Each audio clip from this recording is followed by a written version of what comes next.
I always thought my wedding day would be a perfect picture, a day filled with love and blessings. I imagined my mother holding my hand tightly, her eyes brimming with pride. I thought about my father, the man who would pat my shoulder with a silent but firm message. "Son, I'm proud of you." But instead of love, I was met with betrayal. My older brother Gerald had never been close to me. We grew up in the same house but lived like strangers. When I announced my wedding, he didn't congratulate me, didn't ask any questions. Instead, 1 week before my big day, I found out that Gerald had planned his 28th birthday party for the night before my wedding. Not just any party, a grand event with a live band, a stand-up comedian, and an extravagant menu. He sent out invitations to the entire family just a week before my wedding. This wasn't a coincidence. It was a challenge, a declaration of war within my own family. But the worst part wasn't what Gerald did. The worst part was the choice my parents made. They chose to attend his birthday party instead of my wedding.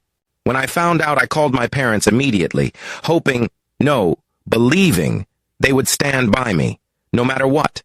They were my parents. Surely they would choose me on the most important day of my life. But their response left me speechless. "Yue forced him into this. You can get married any time in your life, but he only turns 28 once. You can't expect everyone to ignore his birthday just for your wedding." I let out a bitter laugh. Of course. Gerald was the center of the universe. I had never mattered as much as he did. I tried to reason with them. But when they kept insisting that Gerald had the right to throw a party, that I was selfish for not inviting him to my wedding, something inside me snapped. "Fine. Go to his party then," I yelled and hung up the phone. I didn't actually think they would do it, but they did. On my wedding day, I called them. Again and again. No answer. The car I sent to pick them up came back empty. The driver told me he had rung the doorbell dozens of times, called them, even knocked on the door, but no one answered. That was when I knew they weren't coming. They had chosen Gerald. As I stood at the altar, I looked over at the seats reserved for my family. The places where my parents should have been were nothing but an empty space, not just on the benches, but in my heart. But then, I turned and saw her, the woman I loved. Her smile, her eyes filled with warmth and unwavering love. I took her hand. Still had a family, the one I chose and the one that chose me. After the wedding, I refused to stay silent.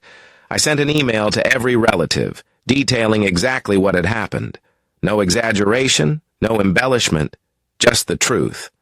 And the truth was damning enough. My parents were met with outrage. The entire family turned on them, furious that they had abandoned their son's wedding for a birthday party. But instead of apologizing, they doubled down. They accused me of lying, claiming that I had provoked Gerald first, that I had called him a loser, that I had manipulated the family into turning against them. I didn't need to defend myself. The truth spoke for itself. 4 a.m. The doorbell rang. Then again, and again. A loud banging followed. "Open the door! We need to talk!" I peeked through the window. Gerald and my parents stood outside, furious, desperate, unhinged. They shouted, blamed me for ruining the family, for turning everyone against them. I sighed. I picked up my phone, not to talk to them, but to call the police. They were no longer my family. By the time the police arrived, they had no choice but to leave. But I knew this wasn't over. The very next day, I filed for a restraining order. I had lost my parents, but I had gained something far more valuable, a real family. My wife, my loved ones, the people who had stood by me no matter what. And I had no regrets. Family isn't defined by blood. It's defined by love, the kind that never abandons you. As my wife and I packed for our honeymoon, I felt something I hadn't felt in a long time. Peace.